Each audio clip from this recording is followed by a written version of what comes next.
Alors, Be'ezrat Hashem, bonjour à tous. Alors aujourd'hui, on continue le Sha'ar Gilgul.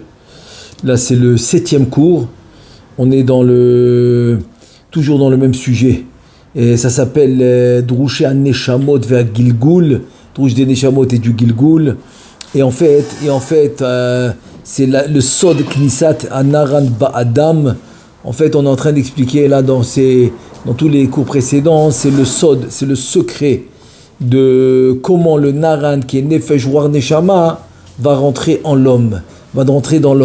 Maintenant, juste avant, je vais juste faire une petite introduction que Rabbeinu Chaim Vital, il nous dit quand la Gemara elle ramène, et c'est rapporté dans le Tana de Eliyahu, c'est Eliyahu Navi qui nous dit que Shit Alfe Shane Ave Alma, que le monde est 6000 ans, il faut comprendre. Pourquoi le monde, après la faute de Adam Arishon, il est 6000 ans, ni plus ni moins? Pourquoi? Alors il dit en fait, parce que le Nefesh War Neshama, le Naran de Adam Arishon, il était composé des 6000, ça veut dire. Et c'est ce qu'on a besoin aujourd'hui. C'est ce qu'on a besoin aujourd'hui pour comprendre ce qui va nous parler encore des niveaux de l'homme qui sont Nefesh War Neshama. C'est pour ça que la mitzvah, comme on a dit, elle se divise en Dibur, Machava, Ma'aseh. Le Nefesh, c'est le Ma'aseh de la mitzvah, c'est l'action. Le Ruach, c'est la parole de la mitzvah. La Neshama, c'est la pensée, c'est la Machava de la mitzvah. Et donc c'est les trois parties que l'homme est obligé de réparer. Il doit venir autant de fois qu'il faut en Gilgul pour réparer ces trois parties. Et où est-ce qu'ils étaient ces trois parties dans Adam Arishon? Il dit Shit, Alfe, Shane, Ave, Alma, c'est les 6000 ans du monde. Pourquoi? Parce qu'il dit que dans la Bria, il y a 2000, dans la Yetzira, il y a 2000, et dans la Asiya, il y a 2000. Et c'est ce que Chachamim, ils ont dit. Ils ont dit 2000 ans, Alpaim, Tohu, c'est le Tohu Vavu, c'est les 2000 ans. 2000 ans Torah, Alpaim Torah, c'est les 2000 ans de Torah. Et finalement, c'est les derniers 2000 ans, Yemot HaMashiach, c'est la fin des temps. La fin des temps, ça va être les derniers 2000 ans, c'est ce qu'on vit présentement. Et ces 2000 ans, il te dit, c'est 2, 4, 6, ça fait, dans la Asiya, il y a 2000, dans la Yetzira, il y a 2000, et dans la Bria, il y a 2000, ça fait exactement les 6000 ans, et c'est le coma. C'est la grandeur kaviachol spirituelle de Adam Arishon. Comment? Il te dit que les partsoufim, tu as Katev Bekatev, français Achor Beachor, dos à dos. C'est pour ça qu'il dit que le Yichud a été Achor Beachor au début pour Adam Arishon, etc. Bon, c'est très profond, c'est pas Kipchuto. Bon, ça on l'a expliqué dans le Sha'ar Ma'amarim et aussi dans le Otzrot Chaim, dans plusieurs endroits c'est expliqué que parce qu'il fallait que Zun, Zavenu qui montent dans Chek Abba Ve'ima et là-bas ils vont être panim, ils vont demander à Adam Arishon. Mais bon, ce qu'il faut retenir maintenant pour les 6000 ans, c'est quoi? C'est que dans le monde présent où ils sont, dans Asiya, ils sont Achor Be'achor, c'est-à-dire dos à dos. Alors, le dos à dos, c'est-à-dire Katef Bekatef, c'est l'épaule sur l'épaule contre l'épaule. Donc, l'épaule Katef, c'est 500. Contre l'épaule, ça fait 1000. Donc, Tchazoun, comme il dit le Etzraïm, quand ils sont dos à dos, c'est un seul dos pour les deux. Donc, c'est comme comme épaule sur épaule, ça devient une épaule à droite, une épaule à gauche, ça fait 1000, 500 et 500. Parce que Katef, qui est l'épaule Katef, Gematria 500. Et l'autre Katef, ça fait 500, voilà, 1000 dans Zun, Za Venouk, Zer Anpin Venouk B. Et tu as la même chose avec Abba Veima, ok, qui est aussi dos à dos, donc ça fait un autre 1000. 500 et 500, ça fait 1000, voilà 2000. Ah, s'il y a 2000 dans la Yetzira, et la même chose dans la Bria, ça fait Nefesh War Neshama.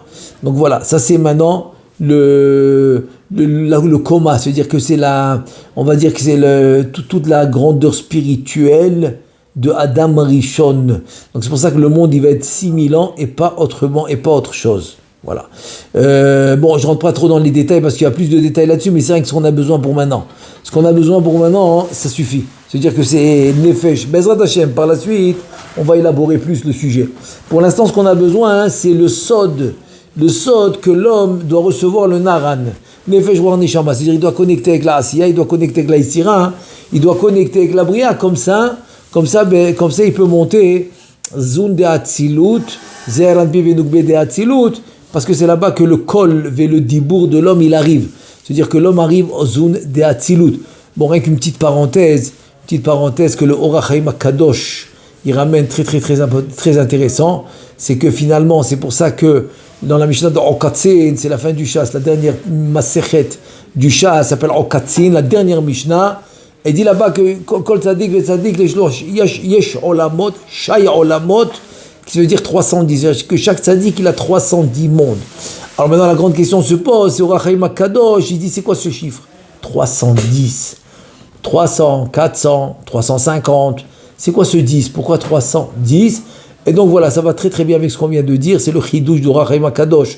C'est parce que quand maintenant l'homme il doit atteindre le nefesh qui est la asiya, c'est 10 sphirot, chaque 10 sphirot il a dit, ça fait 100. Donc c'est toute la asiya. Ensuite, il monte toute la yetzira, 10 fois 10 ça fait 100, un autre ça fait 200. Toute la bria c'est la même chose, parce qu'il y a 10 sphirot, chaque sphirot a 10 ça fait 100. Donc ça fait voilà 300. 100 de la asiya, 100 de la yetzira, 100 de la bria ça fait 300. Et finalement, dans Olam HaAtzilut, c'est pas tout le Olam HaAtzilut, c'est seulement Zun de Atzilut, c'est la dernière partie de Atzilut qui est 10. Là, il n'y a pas 10 fois 10 parce que c'est Kaviarot, c'est comme une sphira fois 10, ça fait 10. Donc ça fait 310. Voilà, 310, très très beau chidouche, Ohr HaChaim HaKadosh. C'est pour ça que finalement, on va dire que Shach Tzadik, il a 310, Shay Olamot, c'est par rapport au niveau qu'il a atteint, à travers ses Gilgulim.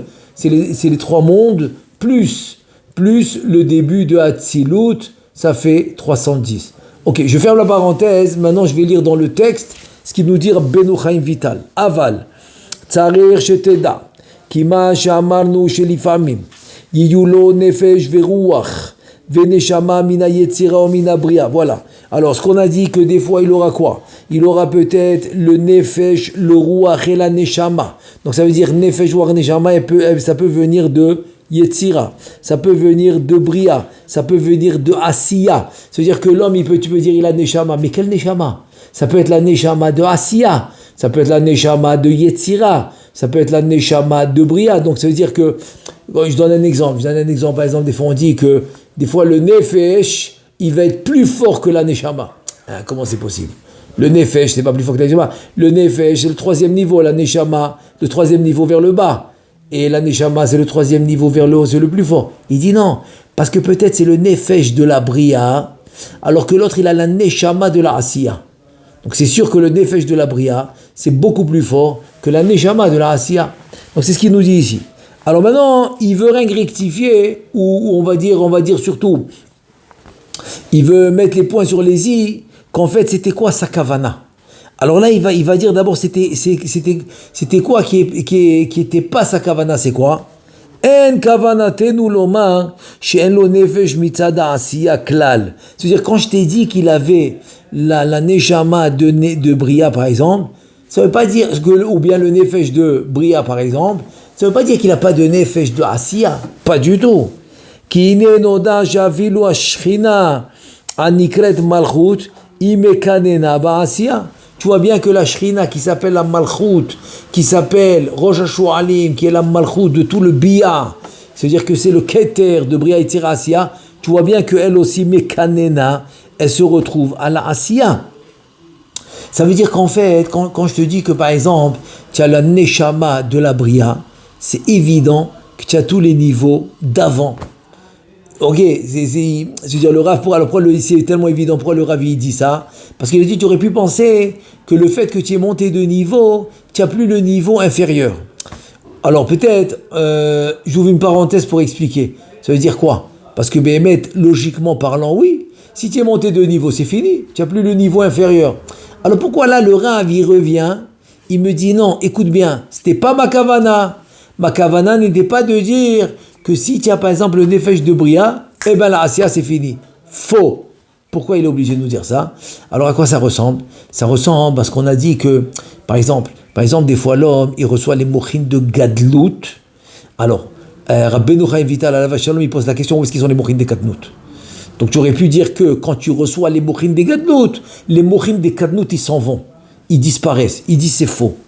Quand tu reçois les mochin des gadlout, ils prennent place dans les 3 cerveaux, les mochin des gadlout, tu pousses les mochin des gadlout vers le bas. Tu les mets kaviachol vers le bas du corps, ok, que là-bas il y aura plus de physique, matière, etc. Là-bas c'est par rapport à créer le monde et par exemple à reproduire, etc. Donc les mochines des katnout, ils disparaissent pas, mais ils se tassent, ils vont vers le bas. Ils vont vers le bas. C'est-à-dire, plus les mochines des gadlout ils rentrent, et plus ils poussent les mochines des katnout vers le bas. Donc tu vois qu'ils sont là. Ils sont là. Mais la question qui domine, quand les mochines des gadlout elles rentrent, elles vont dominer les mochines des katnout. Mais les mochines des katnout ne peuvent pas disparaître. C'est comme par exemple, on a dit que l'homme, il est ma. C'est vrai, parce que le ma, il domine, mais il a le ben aussi. Il a la partie féminin aussi. Rien que la partie masculine, elle va dominer. C'est pour ça qu'il va être un homme.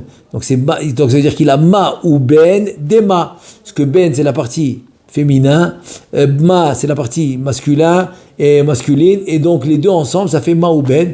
Mais comme ce qui domine, c'est le ma, donc c'est un homme. La même chose ici. Ce qui domine, c'est les mochines des gadlout, donc il va agir selon les mochines des gadlout.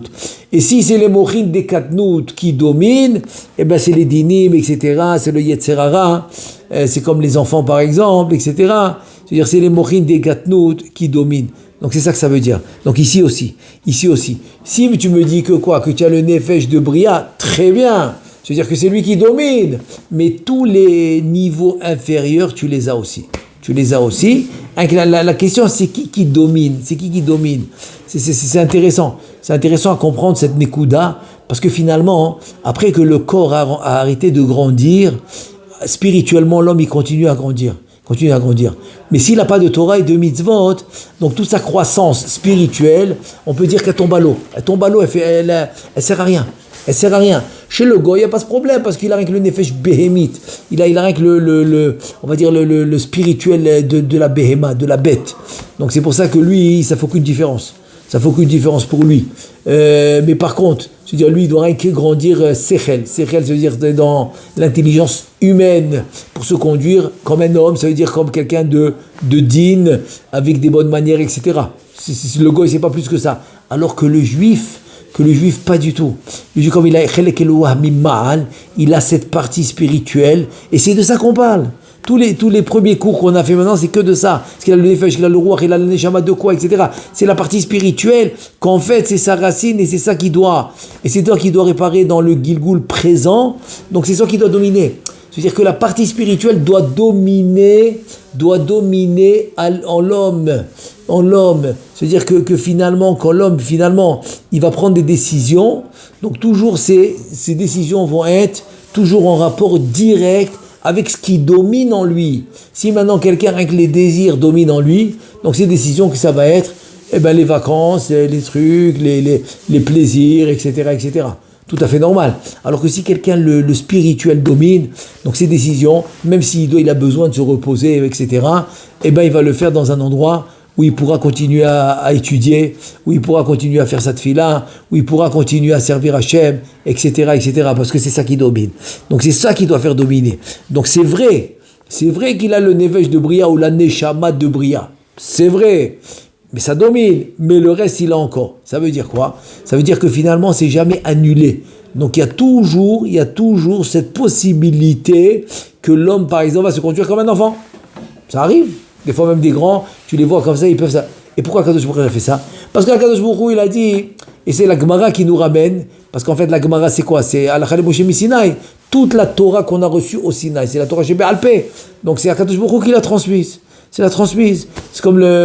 comme Chachamim, ils disent, Kol ma shetalmid vatik, atid lechadesh, Moshe kibel besinaï. Tout ce que l'élève, n'importe quel élève,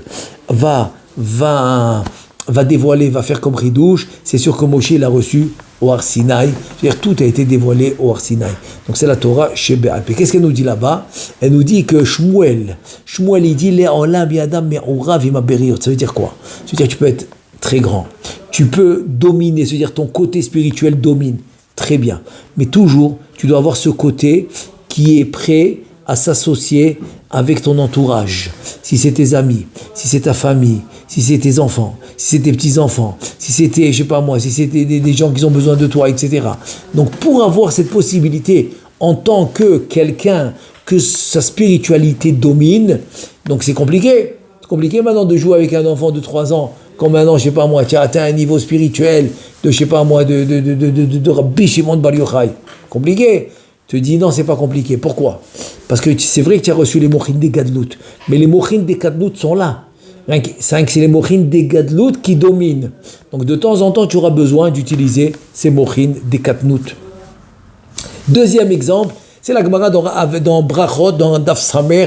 Là-bas, la Gemara raconte avec Rav Kahana et Rav, que Rav Kahana, il est rentré sous le lit de son maître, parce que son maître devait faire la mitzvah avec sa femme, c'était le soir de la mitzvah, et il lui a dit, mais qu'est-ce que tu fais? Il lui dit, écoute, Torah hivelil modani tsarir, j'ai envie d'étudier comment tu fais le maasé, parce que ça s'appelle maasé Rav, comment mon Rav il fait le maasé, donc il s'est mis sous le lit. Et qu'est-ce qu'il entend sous le lit? Il entend que son maître, il parle avec sa femme avec beaucoup de légèreté, il a fait rigoler, etc. Et pour aussi, là, ça s'appelle les faïès, pour lui donner envie, comme ça ils font le ma'asé, comme ça ils font l'action d'une manière gdusha. Gdusha betara, ça veut dire avec envie sincère. C'est ça que ça veut dire, envie sincère entre l'homme et la femme, pour ne pas que chazve shalom, la femme puisse penser à autre chose, ou le mari à autre chose, ou chazve shalom, ils sont un peu, je sais pas moi, ils ont pas les mêmes idées, ils sont un peu énervés entre eux, et c'est pas bien de faire ça. Il faut que ça soit une relation qui sont même dans l'esprit, que l'esprit s'unisse. Donc il faut qu'ils soient entiers avec ce qu'ils font, etc. Et donc il ne comprenait pas. Rav Kahana sous le lit dit, mais je ne comprends pas. On dirait que mon maître, il a jamais fait le bas avec une femme, quoi. Comment c'est possible qu'il arrive à ce niveau? Alors en fait, c'est parce que finalement, c'est vrai que tes mochines des gadlout, ils doivent dominer. C'est obligatoire. Mais n'oublie pas, quand Akadosh Baruch Hu te demande, ça veut dire que tu puisses t'associer avec ton entourage au moment voulu.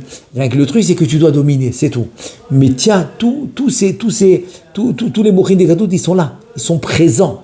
C'est à toi de les dominer et de savoir quand les utiliser et quand ne pas les utiliser. Ça c'est la grande force. C'est la grande force. Maintenant, quelqu'un qui n'est pas équilibré, alors il peut commencer à utiliser des mochines des gadlout quand il est par exemple dans un endroit sérieux ou dans un limoud sérieux, il va utiliser mochines des gadlout. Donc c'est pour ça que Chachamim m'ont dit qu'une légèreté d'esprit va annuler un très grand moussard. Tu vas faire maintenant 100 heures de moussard, quelqu'un va se jeter une blague, légèreté d'esprit va casser tout le sérieux que tu as pu acquérir. Donc ça veut dire qu'il faut savoir l'utiliser, c'est tout. En deux mots, c'est qui domine, et c'est ça qu'il faut faire. Il faut que les mochines dominent, et c'est ce qu'on a vu ici.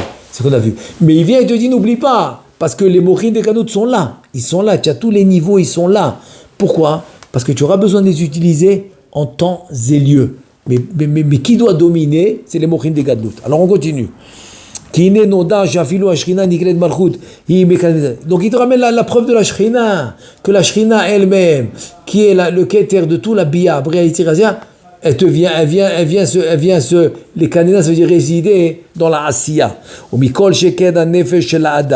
À plus forte raison le nefesh de l'homme. Aval kavanatenu loma ki hanefesh shel haadam haba mina asiya tizdaker kol כך עד שאינה נרגשת בערך סיבת אור הנפש דיצירה שבו ואז נקרא הכל נפש דיצירה. Alors maintenant il vient nous donner le concept spirituel. Comment le concept spirituel peut se traduire dans la vie quotidienne?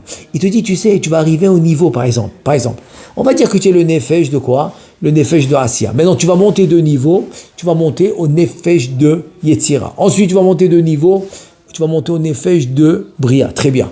Alors, comment, dans le quotidien, comment ça se sent? Il te dit, tu vas tellement monter de niveau, tu vas arriver au nefesh de Yetzira. Donc, c'est-à-dire que le nefesh de Asiya, il est là. On a dit qu'il s'en va pas, il est là. Mais il est pas tellement qu'il est effacé, parce que qui domine maintenant, c'est le nefesh de Yetzira. Donc tu le sens pas. Tu te sens dans la Aliyah. C'est comme maintenant quelqu'un qui, bon, Hachem se sent dans la Aliyah, qui a goûté par exemple le Limoud à Torah, et qui va pour étudier la Torah, ou il est en train d'étudier la Torah, tu comprends que c'est pas possible de venir maintenant le convaincre par exemple d'aller, je sais pas moi, faire un match de foot en plein milieu de Limoud. Après il pourra aller le faire s'il veut faire pour la santé, etc. Oui, mais tu pourras pas le convaincre.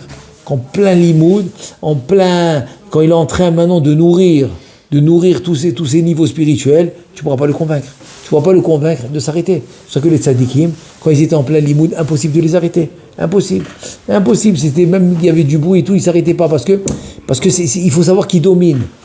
Après, s'il a besoin maintenant, je ne sais pas moi, de voyager ou faire un match de foot pour la santé, il n'y a pas de problème, il va le faire.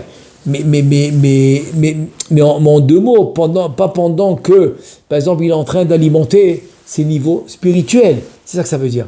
Ça veut dire qu'il monte tellement de niveaux que par exemple, s'il est monté au nefesh de Yetzira, le nefesh de Asiya, il est complètement, on va dire, il est soumis. Voilà, c'est le mot. Il est soumis. C'est-à-dire que le nefesh de Yetzira va dominer, donc le nefesh de Asiya va être soumis au nefesh de Yetzira. Donc la même chose. S'il monte au nefesh de Neshama qui est la Bria, donc ça s'appelle nefesh de Bria, donc c'est automatique que le nefesh de Yetzira et à plus forte raison le nefesh de Asiya vont être soumis. Qu'afilu keshanachnu omrim shiyu lo nefesh veruach veneshama min ha'atzilut ubiyotam mitlabshim toch hanefesh veruach veneshama de Asiya Yetzira Bria ela she'enam olim beshem כולם נטפלים ונקראים בשם הצילות ומזה תקיש כל שאר הפרטים הנזכרים. Il dit un truc incroyable, il dit non, quand je te dis par exemple que tu auras le nefesh ou neshama de la Hatzilut, là tu es monté à un très haut niveau, très haut niveau, nefesh ou neshama de Hatzilut, tu ne peux pas l'avoir comme ça d'une manière directe, non. Alors, le nefesh roar de Hatzilut doit s'habiller au nefesh roar de Bria. Le nefesh roar de Bria doit s'habiller dans le nefesh roar de Yetzira. Le nefesh roar de Yetzira doit s'habiller dans le nefesh roar neshama de Asiya. Ça veut dire que extérieur, bon, je vais dire en abrégé Naran. Naran, c'est nefesh roar neshama. Donc, je vais le dire en abrégé Naran. Donc, tu as le Naran de Asiya extérieur. Juste après, à l'intérieur, tu as le Naran de Yetzira. Encore plus intérieur, le Naran de Bria. Encore plus intérieur, le Naran de Hatzilut. Et à l'intérieur de tout, évidemment, c'est le Ein Sof, c'est la lumière, la lumière ultime qui va, qui mechayet hakol. C'est elle qui va vivre, qui va alimenter tout. C'est elle qui va générer la lumière pour tout. Et voilà, donc c'est ça qu'il faut savoir. C'est-à-dire que c'est vrai que tu as ce niveau de Hatzilut, mais il est habillé par les niveaux extérieurs, par les niveaux inférieurs. Ça c'est la première chose qu'il voulait nous dire maintenant. Deuxièmement, ça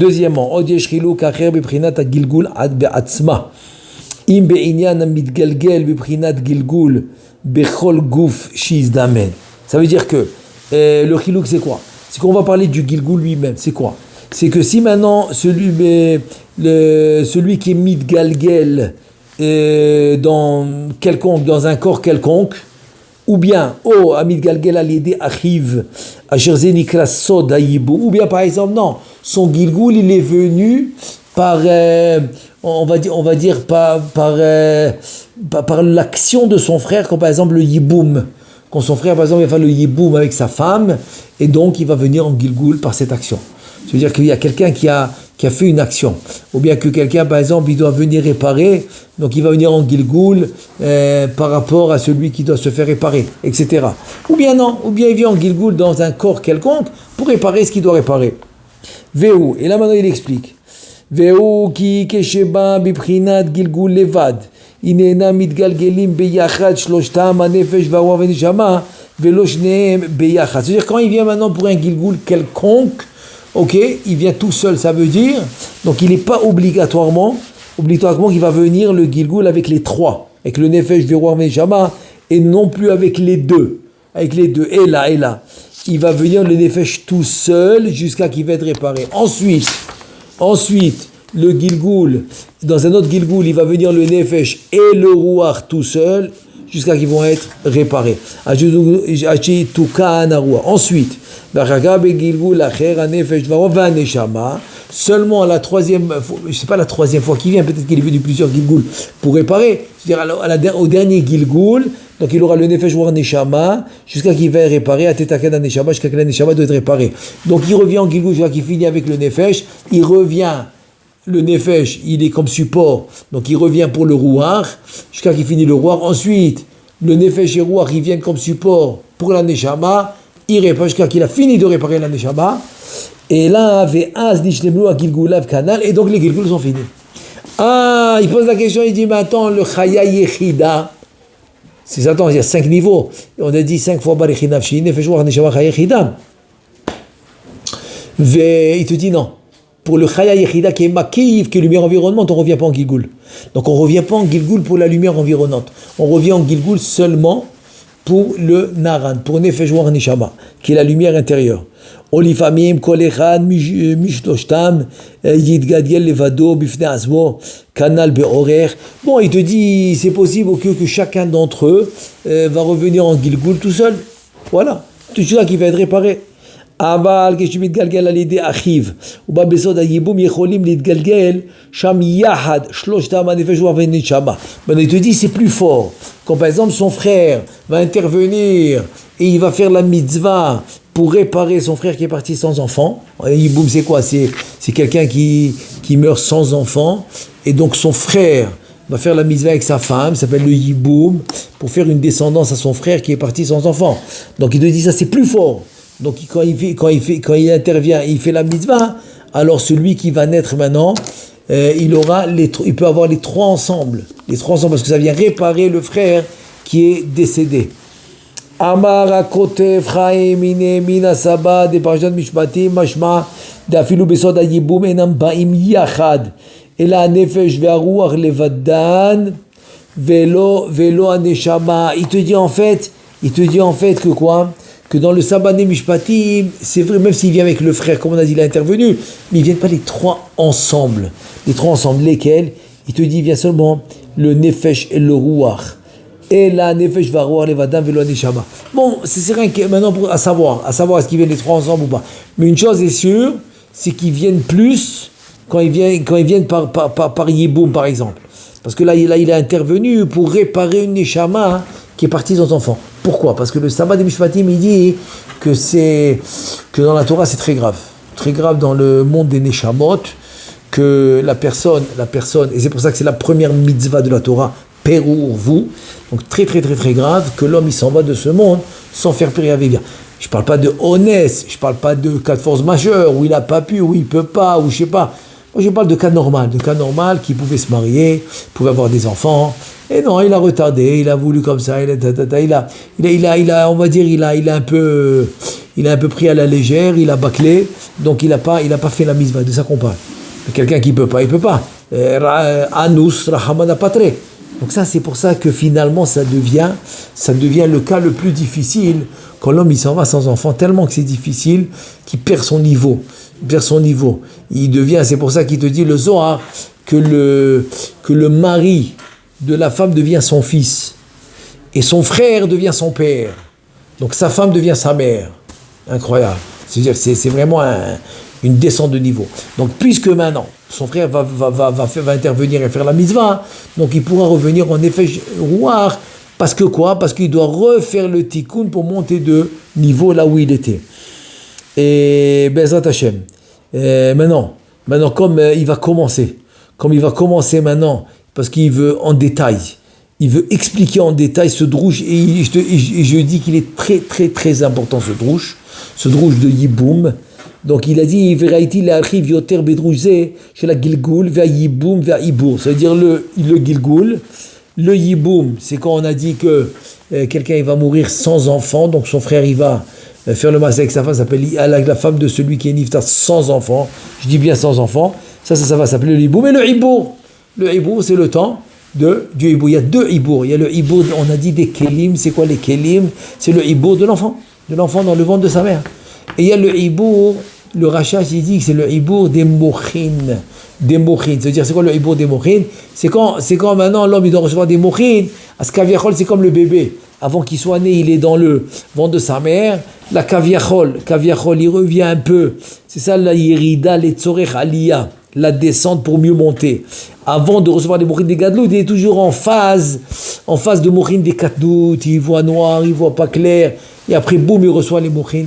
Ça s'appelle aussi le hibour des mourines. Bon, ça c'est les trois sujets qui veut vraiment on va dire, détaillés. Donc c'est mieux que Bezrat Hashem, on les commence la prochaine fois, parce que là le temps est fini. Et Bezrat Hashem en tout cas. Alors Be'atzlacha et à bientôt. Shalom ou bracha. Amen.